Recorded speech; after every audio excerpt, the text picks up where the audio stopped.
As you might have seen as well, we have changed our slogan.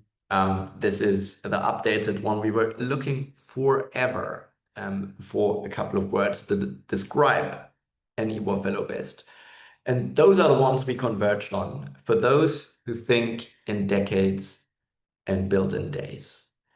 So today is a presentation for those of you who fit to this mindset. This is certainly a mindset, certainly a set of beliefs. And we believe that this is nothing you're born with. It's not a privilege. It's a mindset, right? And I'm going to talk about the hard parts of entrepreneurship later on as well. And if you fit this, EWOR is for you. As you know, we invest 500,000 euros, $600,000 for the Ideation Fellowship, slightly less. I will get to this in detail in a second.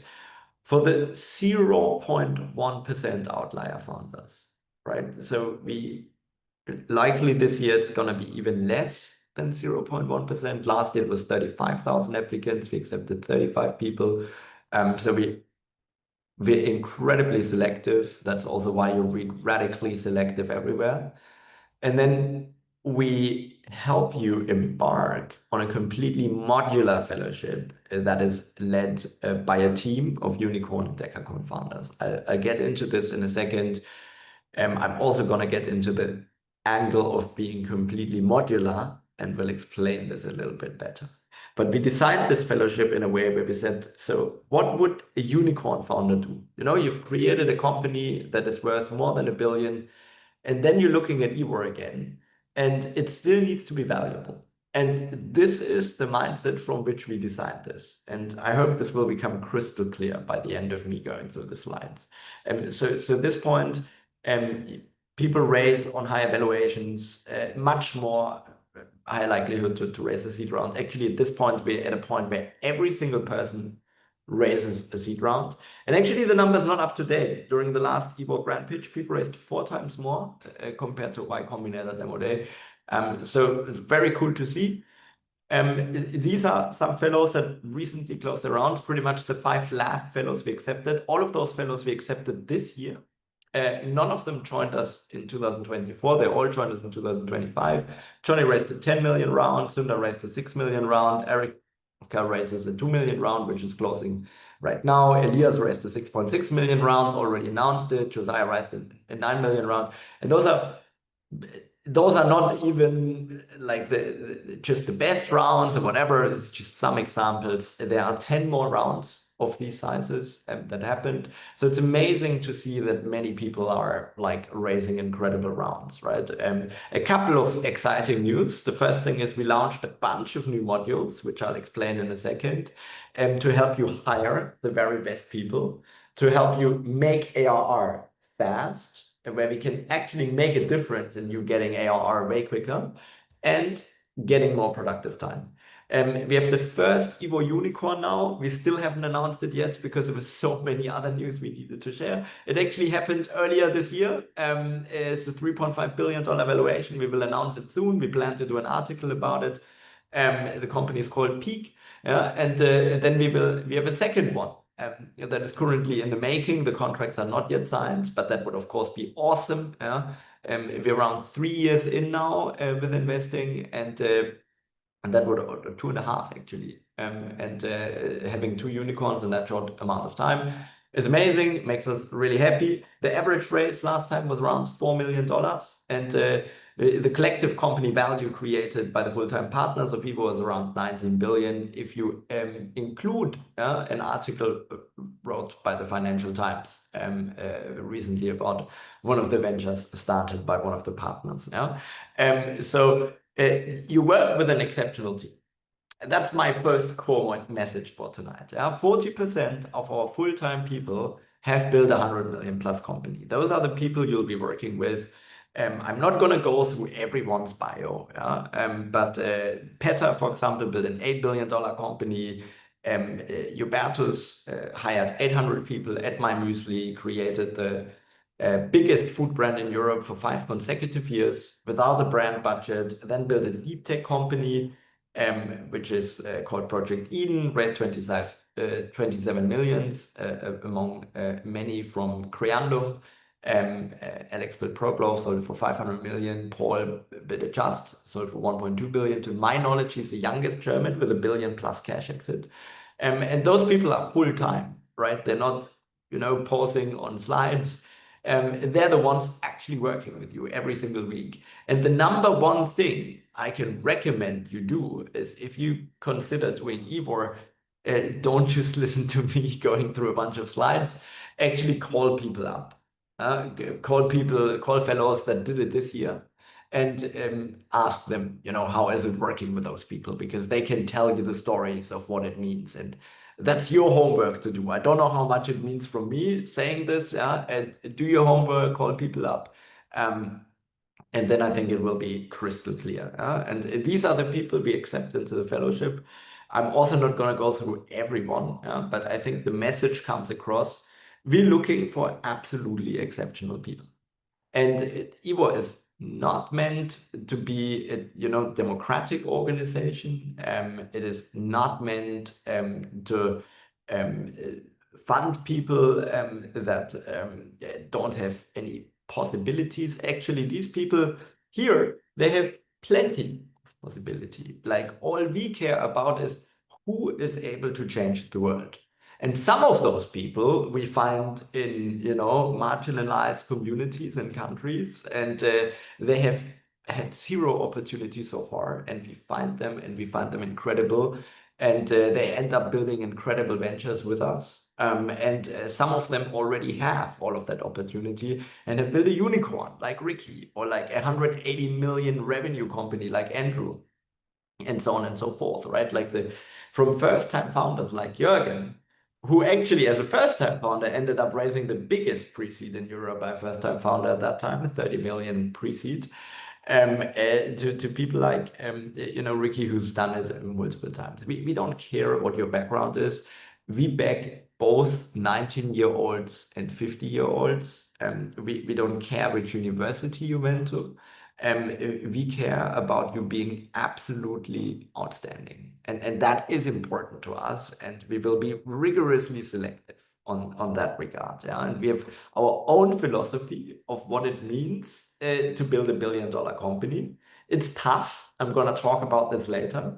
And we don't think having gone to Harvard or having worked for Google or OpenAI actually makes this so much more likely. So this is not what we require. We don't require crazy academic accolades or the best grades. It's about what we believe helps you build $1 billion company. And of course, that is to some extent subjective. If you could be 100% certain, none of this, what we're doing here, would be fun, right? It needs to be somewhat uncertain. And the idea behind everything we do at EWOR is global from day number one, and we want to help you build a global winner from day number one. We are not happy with a lot of people here in this webinar right now are from Europe. We are initially from Europe, have European DNA. We accept people from Latin America, Africa, America, Europe, all over the world. We haven't accepted anyone from Asia yet, but we hopefully soon will, or like based in from there, yes. And the goal is to build a global winner. And saying, oh, we plan to build the best in Europe is not an option for us at EWOR. This is not an ambition we'd be happy with. What we want to see is you trying to build something that is globally the number one. And we, of course, also bring you to San Francisco. We believe building a global company means building stuff all over the world, right? So you might raise and sell in the US because most of the venture capital in the world is still in San Francisco. It's just facts, right? But you might build in Europe. We do tons of community houses in Europe, and we believe the best talent in the world by far is in Europe and in Latin America at the moment. And you might be, scaling somewhere else, right? We bring you to all places all over the world, and we really believe at this point of time, in a post-COVID world where everything works online and is on Zoom, you do not need to have any sort of, like physical boundary. You do not need to say, oh, like we're a European company, every single thing I do in Europe. I only raise from European investors. I only hire European talent. No, like you can raise in San Francisco, you can sell your product to Dubai, you can hire your people in Nigeria. It's global, and it's possible to build these kind of global companies, and they're happening more and more often every single year. There's more and more evidence that the unicorns that are being built right now, they're global from day one. And that's what we look for at EWOR, and that's what we help you to do. So that's why we set it up globally, and that's why we have community initiatives all over the world. And we have designed 2 modes, because our vision at EWOR is to work with the very, very best people. That does not mean that we do not care about your idea. We care about a couple of things in relation to your idea. First of all, are you uniquely positioned to execute on this? We have this with a lot of applicants, they apply with an idea, and we approach them and say, you are incredible. We believe you're uniquely positioned to build another idea. What do you think? And some of them say, hell yes, let's do it. And some of them say, no, I want to build this other thing. But we need to find that combination between you and the idea. And the Ideation Fellowship is designed for this. I have some slides, but I'm going to start with the Traction Fellowship, actually. So it doesn't matter what kind of idea you have. We purely start working with you based on who you are as a person, as long as you're flexible, and then we ideate with you. And I'm going to come to that in a second. And the Traction Fellowship means you're already working on something where you're uniquely positioned to make this something the global #1. And that is what we want to see. So the Traction mode is designed to get you from a validated idea, hey, this idea works, I've got some traction, to a multi-million euro funding round, right? The end of the fellowship is probably something like I've raised 15 million, 20 million, whatever, in a year or 2. And now I have a couple of board seats, ideally from Sequoia, or someone equally or almost as awesome. And I can go from there, right? Like EWOR is not a late stage Series A, Series B. Our impact will also negligible compared to what we can do before. And maybe addressing the question of what we can actually do before is it's all non-linear. We've designed a completely non-linear modular fellowship for non-linear founder journeys. Like there is no playbook. There is no rule of like, oh, this is how I hire my first employee exactly. This is exactly the kind of person I need. This is exactly the market I need to go for every single person. Every entrepreneur is different, right? So we have designed EWOR modules that you can combine in your own way, both modules and submodules, so that you get most out of this. This has taken us 7 pivots and a million iterations to get there. But now we're at a point where we say, look, we can support you to accelerate ARR fast. And the way we do it is we're building a customer community where we go to big enterprises, SMEs, scale-ups, whatnot, and we tell them, look, we should spend more money on startups. We should pay more money for startups as customers. It's not happening as much, and there would be more unicorns if we would be doing this. And can you sign an MOU and become part of our customer community, saying you will spend X amount of money on EWOR fellows, right? And this is what we started doing. First people signing up, and we can channel those people directly into your customer network and help you make real ARR faster, because we know those people, they want to work with startups, and it's real ARR because they're excited to work with outstanding technology. Of course, in order to get there, we first need to get you ISO certified, SOC compliant, GDPR compliant if you're in Europe, and all of these things. And this is what the entire module is about. This is why it's not just one customer day where you pitch to all of those customers.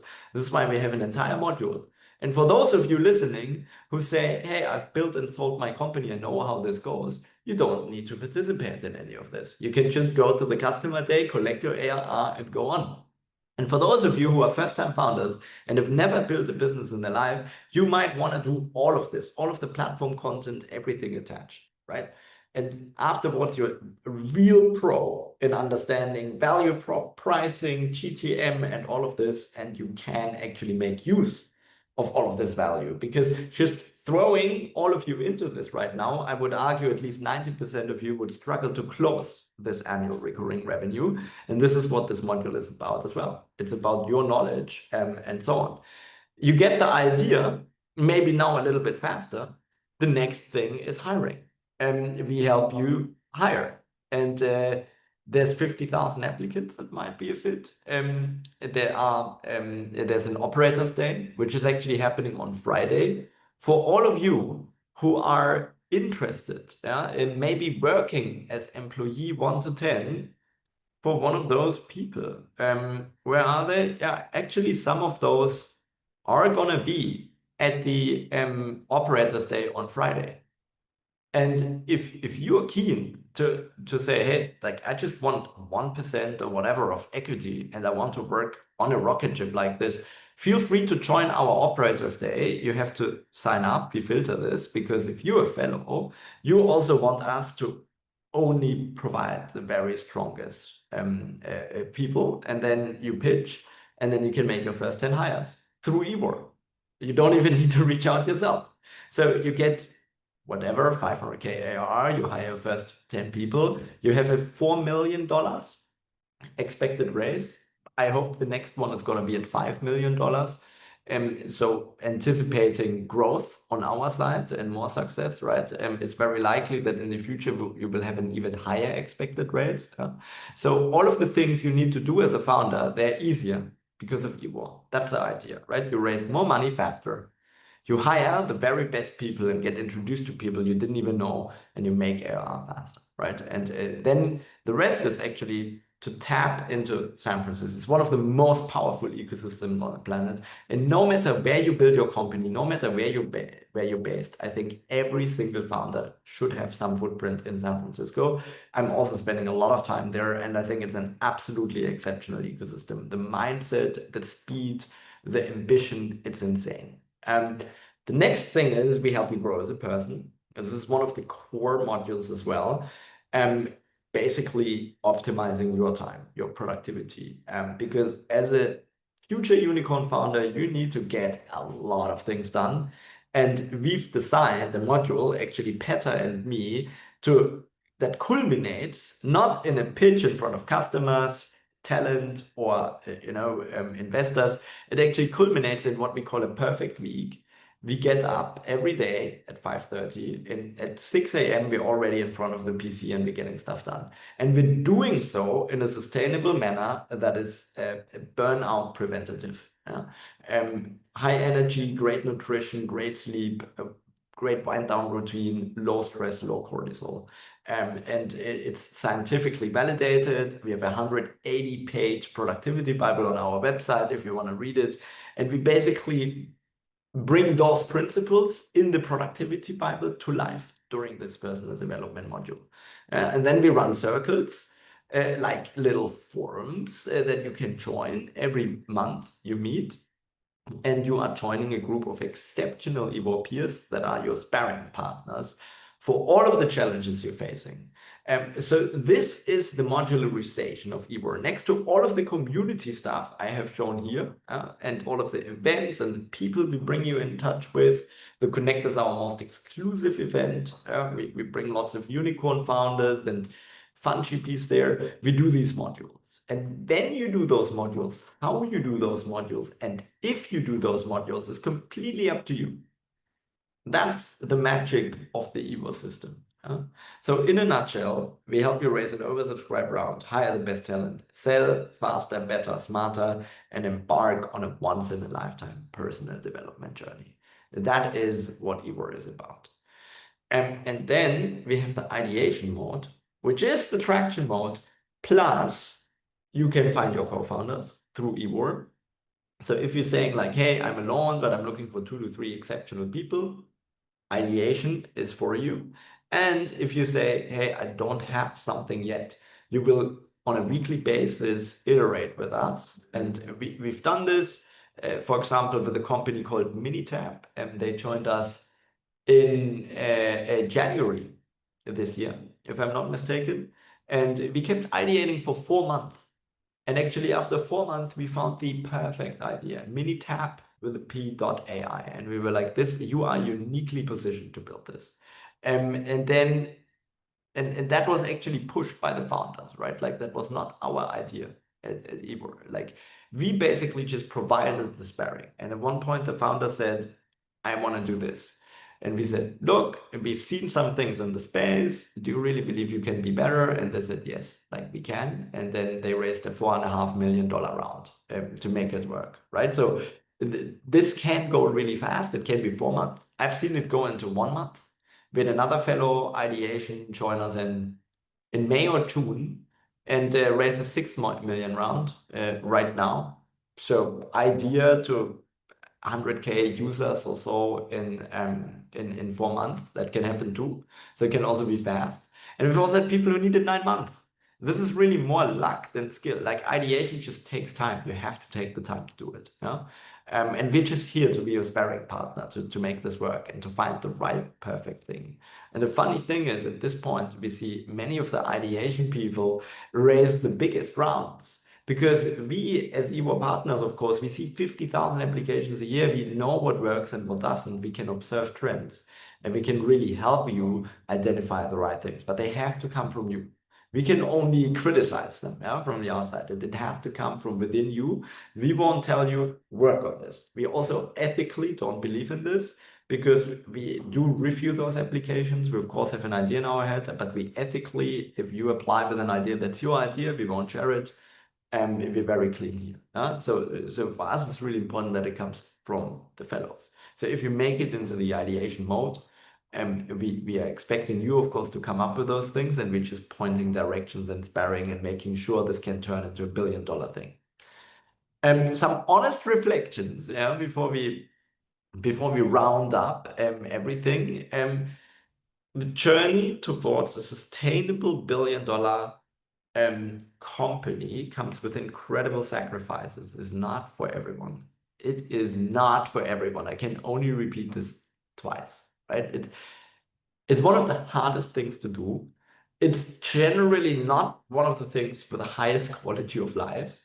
You need to be somewhat of a crazy masochist almost, like to wanting to do this. It's a very peculiar type of person that wants to do this. EWOR is designed for that very peculiar type of person, but it's not what everyone wants. First of all, building a successful company and having success in life is not just like $1 billion outcome, right? It's so much more. My first company wasn't, and I was super happy with it, right? It's like totally fine to build something that works, maybe provides you the cash that you never have to work in your life again.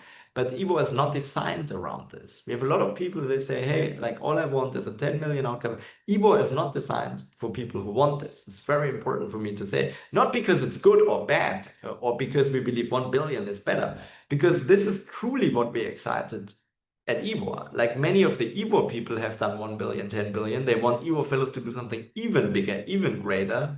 They want to see the impact on the world. And we have noticed at EWOR that the impact you make, you leave on this planet is highly correlated with the company value.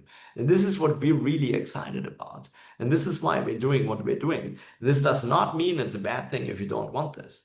But if you do want this, you need to realize it's a 10 to 25-year journey.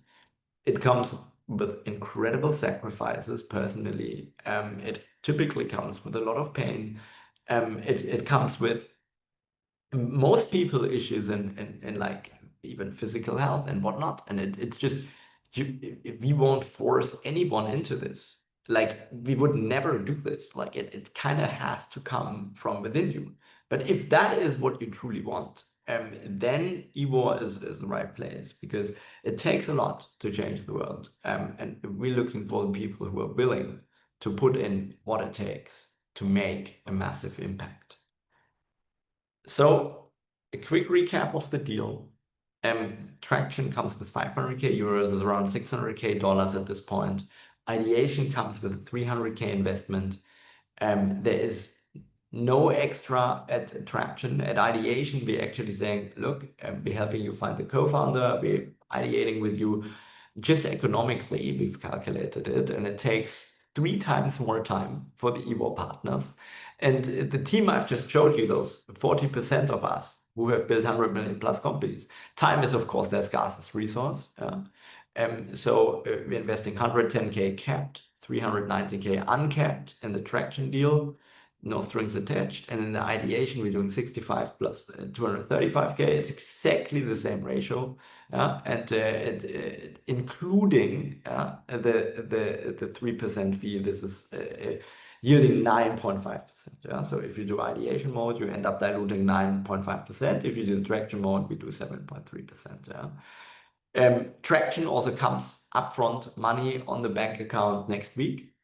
And ideation is an option. We work with you, and only when you and we say, this is it, this is the $1 billion thing, let's go, then we do it. And at this point, it's almost 50-50 in terms of traction and ideation investments from our side. I hope that made things clear. I hope you've got a better idea of what EWOR is all about. You can apply until the 24th of November. You can scan this QR code or click on ewor.com apply. And then I'm gonna hopefully read your guys' applications. Honestly, I can't wait. And believe it or not, we get a lot of applications. We're very happy and proud about it, but we look at all of them. So would love to read your application. Means the world to me that so many of you are here. We have like hundreds of people here in this webinar. So it's amazing to see. Thank you for your time. I'm gonna stay here. I'm gonna answer your questions now. We have 25 more minutes for this. So I'm gonna stop the screen sharing. I hope you all had an opportunity to scan the QR code. If not, the application link is very obvious on our website. Believe me, you won't struggle to find it. And let me click on the Q&A so that we can see which questions were upvoted most. I will click on most upvotes. I will have to manually refresh. Okay, great. So Sean's question made it all the way to the top. Amazing. My upvote triggered it. Some questions were automatically answered, so I will skip those, but let me quickly read it to you. On investment and incentives, how do the investment terms align incentives between EWOR founders over time, ownership, follow-on support, pro-rata rights, and how flexible are they for different founder situations? So in general, the terms are incredibly flexible. They're also very little. So what we ask for is actually not a pro-rata right, because we do not want to do later stage funds jobs. Like we're very happy, like our place at EWOR is to be first check-in investor and get you ready for 5 million check or so. And we're actually not interested in leading follow-on rounds, so we don't do super pro rata or any of that. In terms of ownership, I think the deal on the slides was quite clear.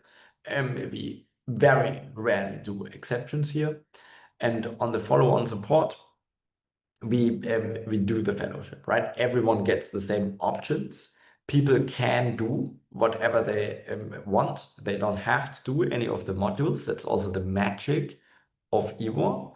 But everyone gets the same options. Yeah? We will, of course, always push back and make sure you're ready for those options. So if you're going to the customer day or the distribution module and you're telling us, oh, I don't have any product yet, then it doesn't make any sense, right? We will push back and we will help you get a product. We don't have any other crazy rights. We have a lick pref. A lick pref is really important because otherwise we invest $500K for 7%. And then you sell the company for $500K and we only get 7% back. Of those 500K, we need to protect ourselves against this. I guess that's quite straightforward. And we have information rights. That's it. It's like a one-pager. And the contract is on the website. You can just scroll down all the way, download the contract on the footer. and have a look at it. It's very transparent. It's there. Cool. Then let's move on and go into the next question. We have another one with 12 upvotes. Amazing. And let me go on. Answer live. Done. Okay. Stephanie.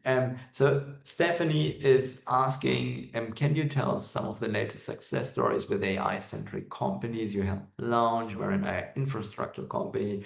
Yeah. So we invest across the entire AI value chain, right?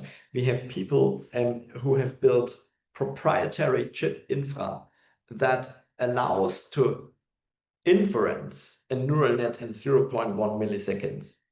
Yeah, which is, there's a lot of stuff you can do with this company. This company is doing incredibly well right now. It just raised a $7 million round, and it just started this year. So this is a more, like almost hardware, software related case. On top of this, we have, of course, classic software companies, right? EpiMinds is a great example of a company that builds a fully autonomous marketing team, basically through an AI army of agents that are doing like anything a marketing team would do for you and 10xing agencies' productivity, right? So it's a pure software play. It's purely agentic. And then we even have tabular machine learning and time series. So we have another company that built the world's biggest a time series data set for supply chain related data. And over 1 trillion data points, and they're using this plus a bunch of sophisticated machine learning models to actually do forecasts, supply chain related. And they're doing, I think, close to 1 million ARR now. And they're growing really fast. And it's again, it's a play in between pure software and infrastructure. So generally, we think AI is one of the most exciting waves. I mean, I'm a theoretical mathematician. I am watching AI and building AI since 12 years now.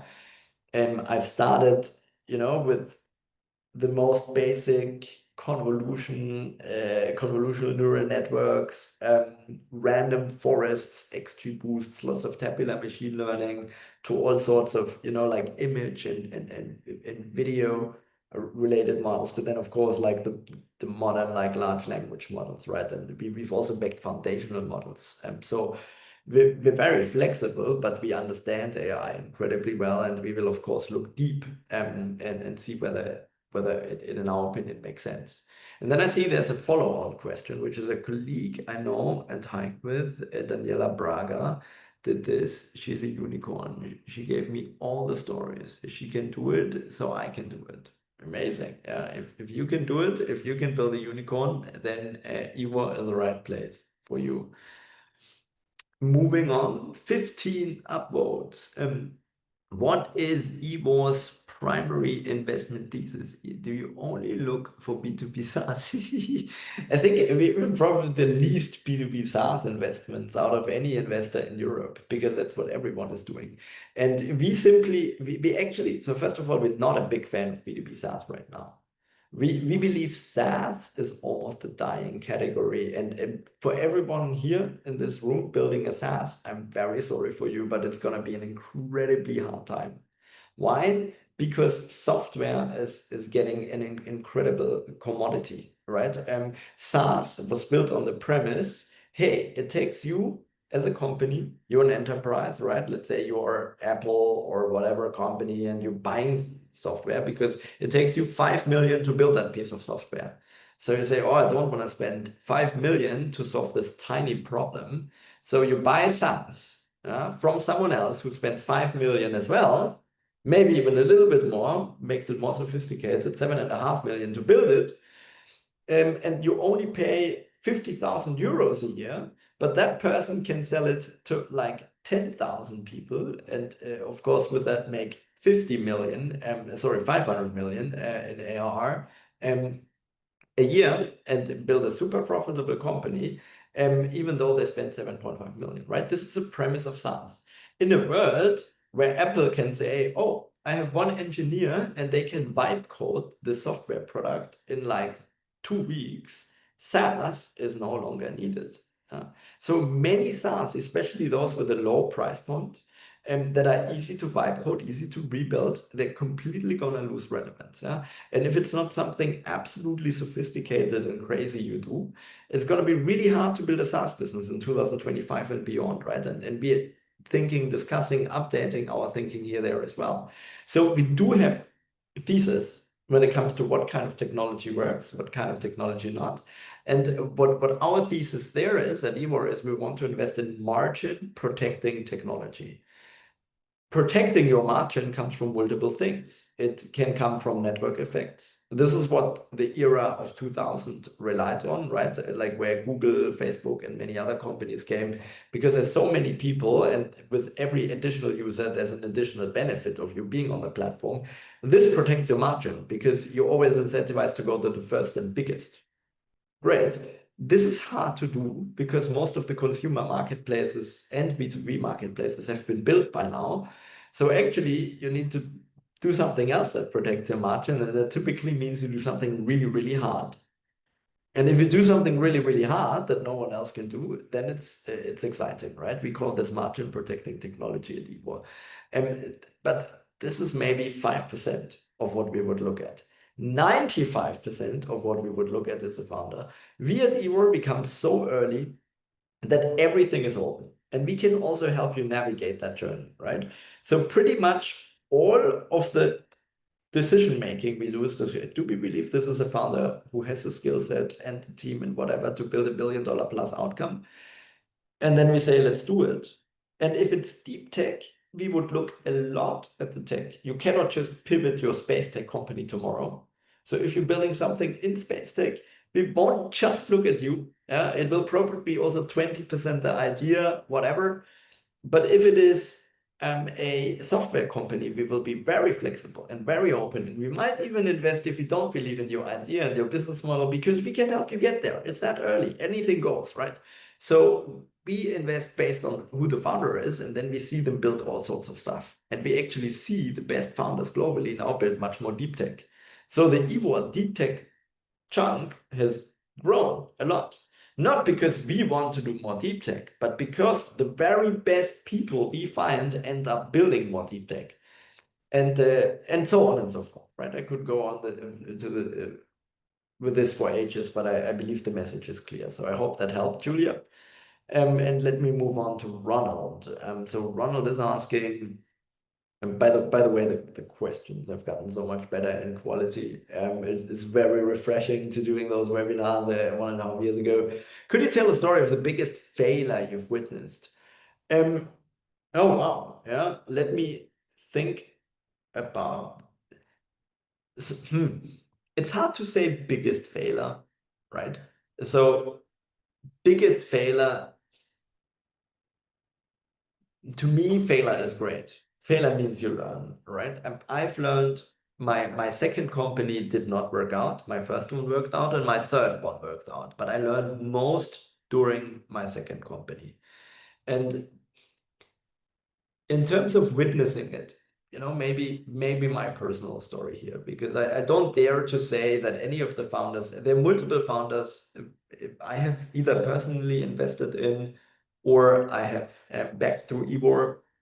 And the company did not work out, and I would 100% back them again, and I have 100% back them again.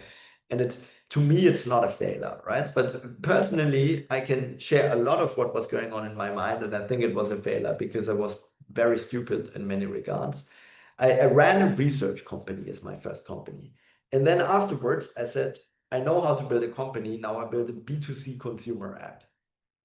And building a B2C consumer app couldn't be more different to building a research company. And I was used to working with incredibly clever researchers that were very divergent, very explorative, great at research, right? And suddenly I needed to work with front-end designers, whatnot, who had completely different personalities, who were equally clever in their own regards, but in different dimensions, and who took completely different perspectives on things.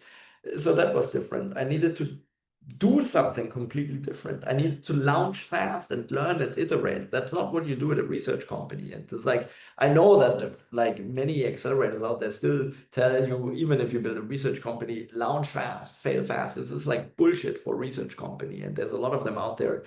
And actually, for many of them, you should not launch fast. It's bad advice. But for a consumer company, you need to do that. And I should have done that. And I didn't launch forever. I wanted to make it perfect. It's like incredibly stupid. And thirdly, I thought I could build it part-time. Because as built my first company, I had made some money. I said, oh, I have made money now. I can hire people. If it's not your full head, you cannot do it part-time. And then I tried to find a new CEO, and that CEO was not really the founder, and I haven't really gone. It was a mess, and it was a failure. And I would not do this again with the knowledge I have right now. And I think that's also where EWOR is special because we have made those failures, right? We have failed hard in life. I have really failed hard. Like I was homeless for a while, a short while. Fortunately, I was a housekeeper for 6 months of my life, not knowing what to do.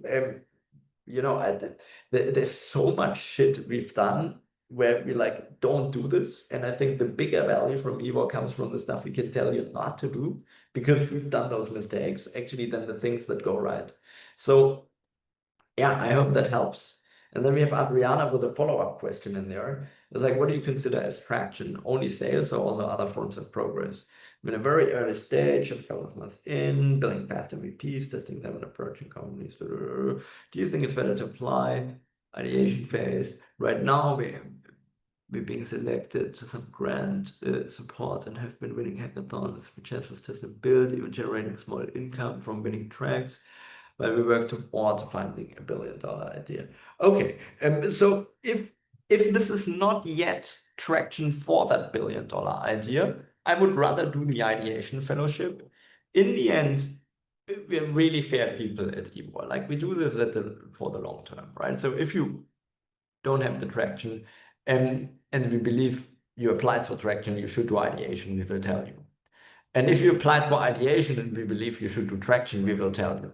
Like we do this all the time. Like we've suggested this to multiple people. We said we want to do ideation, we will invest more, we will dilute you less, we're ready to invest tomorrow. And because we believe you already have what it takes to accelerate fast, right? So in the end, if you believe you kind of just need acceleration. You don't really need ideation with us anymore. You just need the money and you want to move fast and you want to raise a 5 to 15 million round in a short amount of time. And sure, do the traction fellowship. If you don't believe that yet, if you still believe you need to tinker, pivot, adjust, find something, then do the ideation fellowship. We also have some help in the application form in the small text below the question. So read this. This gives you some ideas of what traction looks like in deep tech. That also means patent registered, like strong advisors on board and so on. You can't just be post-revenue in deep tech. That's totally okay. We're totally honest about it, right? So it really depends on the kind of company you're building. And we will look at this with common sense. And we will suggest something to you that is the right thing for you. So if you're down, don't worry too much about it. We will help you navigate. Good. Brings us to the next question. How big is your network of mentors for biotech-related companies? Great question. It's probably the worst in terms of biotech. I'm a very honest person, and if you're building a biotech company, it's not necessarily the best thing to do. It depends, right? We have multiple biotech companies at EWOR, and we have multiple biotech unicorn founders that are part of the biotech network, people with massive pharma access, but it really depends on what you build. If you build a single asset wet lab biotech company, we can't really help you a lot, and I would not encourage you to apply. If you build a platform technology, almost a tech bio, then we encourage you to apply. I think we're great at software, we're great at AI, we're great at leveraging both, platform plays and almost marketplace-like technologies and AI to build value in biotech. I don't know the exact number of how many mentors it is. Probably more than 25, 30 exceptional people with tremendous customer access who have built unicorn biotech companies. But yeah, it's the very strongest. We're in AI native, research heavy companies. Of course, any form of like agentic, defensible, margin protecting B2B play. Yeah, not to use the word SaaS right now. And marketplace technologies, two of us has built really big marketplaces, right? So that's um, that's where we're strongest. And infrastructure, of course, we're really strong at. Okay, let me see if there are further updates. No. Okay. Next question. I'm going to try to accelerate a little bit, go through them faster. What is the ratio of startups that are ideation stage versus more mature startups currently or previously been through EWOR Fellowship? So right now there's maybe 8 fellows we actively ideate with, and everyone else has matured. And I'm pretty sure within the next half year, all of those 8 will be again matured, and there will be another 8 to 10. But we never ideate with more than 8 to 10 people simultaneously. Next question. What is the age limit to apply for the ideation track? We will proof of concept. We don't have any traction yet. Can you please share eligibility? There are no real eligibility criteria, right? I have mentioned that we have empirically backed people between 19 and in their mid-50s. However, we don't have any age limits. If you're 70 and it's plausible that you're gonna build a unicorn and you're gonna be 82 by the time of, it's fine for us. We don't care. Like, we want to help people build world-changing stuff. And it doesn't matter to us how old you are. If you're 15 and you can do it, we will back you at 15. It's statistically unlikely, but it's possible. And EWOR is about making the impossible possible. So we don't care about your age as long as you're building something incredible. Next one, looking at the portfolio companies of EWOR, like majority of support and foreign EWOR are AI-based software companies. However, I can't see much support for hardware-based companies. Why is this the case? So first of all, I think this is a wrong assessment. We've done lots of hardware companies, drill surgeries, which pivoted to more software. We've done Thaleron, which is an underwater flywheel. And we've done Axon, which is like AI infrastructure. We've done plenty more like hardware companies, right? And we're actually quite excited about strong hard tech. We think it's incredible. We would absolutely back it. Of course, so first of all, you can do hardware and AI. What we don't back is like unit sales business, like I build a machine and then I just sell the machine. We like platform plays. We like to stuff that can create recurring revenue. That may be upfront, and you won't find many of those unit sale like companies because those companies typically don't go to a billion or 10 billion plus even. And of course, any company is an AI company right now. But if you actually look at how those companies truly use AI, they're companies that use AI in some regards, but they're actually not a first time, or AI native company that just use AI. They do something else. But there are questions with 20 plus upwards. Oh my God. I clicked on refresh, but it somehow hasn't refreshed. Yeah. Okay, so let me go to those questions. Let me go a little bit over time. I knew this would be happening again, but here we are. Okay. And would you be interested in medtech hardware intensive ideas? Yes, we would be. We have actually backed them. Like, have a look at some of the people we've backed in 2025. There's literally a medtech hardware idea in there. So absolutely we do this. If it's exciting tech, if it can go big, if it's unique, if it's clever, we do it. Okay, so let me see why I can't go to refresh. Now I can. Okay, great. So, let me go through all questions that have more than 10. If I'm applying at the ideation stage, does it matter how I develop my ideas and what other factors are important at this stage? What are you looking for in the video submitted as part of the application. Also, does it make a difference if I'm targeting the local German market instead of an international one? No, I'm gonna work myself up from the bottom of this question. It does not matter where you start. For us, it matters that you have the intention of building something global.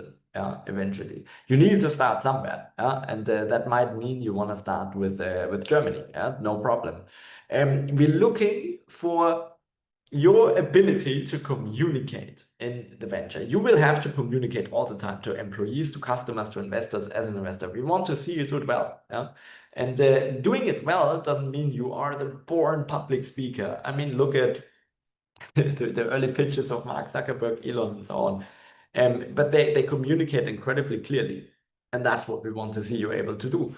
And it doesn't matter how developed your idea is, it does not matter for Ideation Fellowship. It matters whether you are the right person for the idea you have. How developed it is doesn't matter at all.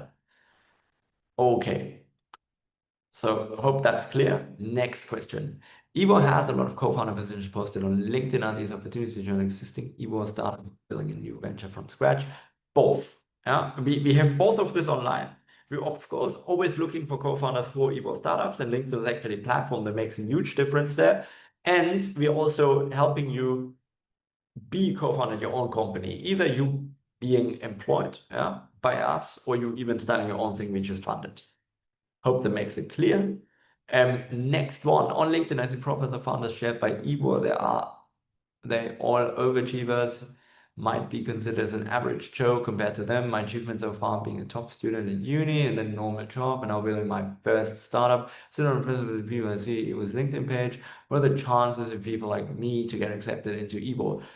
Honest answer, the chances there, for sure. If you're first-time founder and you're quite naive about what you're building, and it's clear from the ideas you're proposing and so on, it's unlikely you will get into EWOR. It's like we're looking for people who can build $1 billion thing, right? And statistically speaking, I have seen a lot of people, I have backed some people as an angel, I've backed 6.5, like 500 million, 6.5 unicorns right now. And those people are all completely different. And many of them have been first-time founders.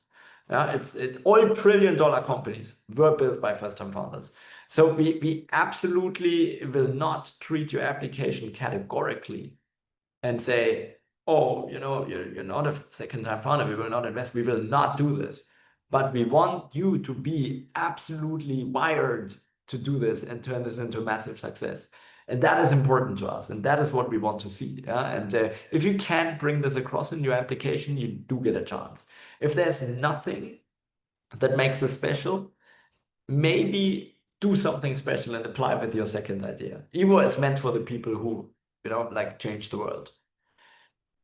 Ishan is saying something fun and biotech, building a second company. Now I can. Could we qualify? Yes, you do qualify. Okay. And then we have Emmanuel. Oh God, we've gotten even more than 10. So Emanuela is asking, are you fine with solo founders? We absolutely are. Is incorporation required? Is absolutely not. Yeah. You do not need to be incorporated. You can absolutely be a solo founder for both the Traction Fellowship and the Ideation Fellowship. We've literally done an investment last week into a Traction Fellow, 500K, that was not incorporated. Was not a solo founder though. Yeah. So hope that helps. Having in mind the large number of applications, how the EWOR team able to screen all the applications and score them accordingly? Is a great question. So first of all, we're a team of 25 full-time people, and we're looking at applications every single day, all the time. It's just part of what we do. Like EWOR is designed to find the craziest people, and how we exactly do it, yeah, is our own secret. And I think we've done a quite splendid job so far. Looking at the statistics, and not wanting to kind of give us too many accolades, but of course, we look at applications every single day. I look at applications every single day. Every single partner, every employee. It's the only way, yeah, to do it. And then if you have 25 people full time looking at applications 365 days a year, you can calculate how many you look at a day to process all of them. It's actually quite doable. Yeah? Arthur is asking, could you please qualify what kind of qualities and skills EWOR is when describing exceptional people? I hope I was clear enough earlier in the webinar. I'm not going to give away more than that. I gave away actually more during a previous webinar. You might find it. Um, and what is a good idea? Yeah, a good idea, I can easily say. A big enough market, the founder needs to fit to the idea. The technology addressing that idea needs to be scalable in order to scale the addressing of the idea fast. And it needs to be defensible down the line, right? So margin protecting technology. All right, I've gotten all of the questions with more than 10 uploads. Let me refresh and see. Yes, I did it. Awesome. Then I wish you all a fantastic rest of your evening. Thank you all for joining. It's incredible to see so many people here. I'm really grateful you took the time. I hope this helped. And I hope to read many of your applications.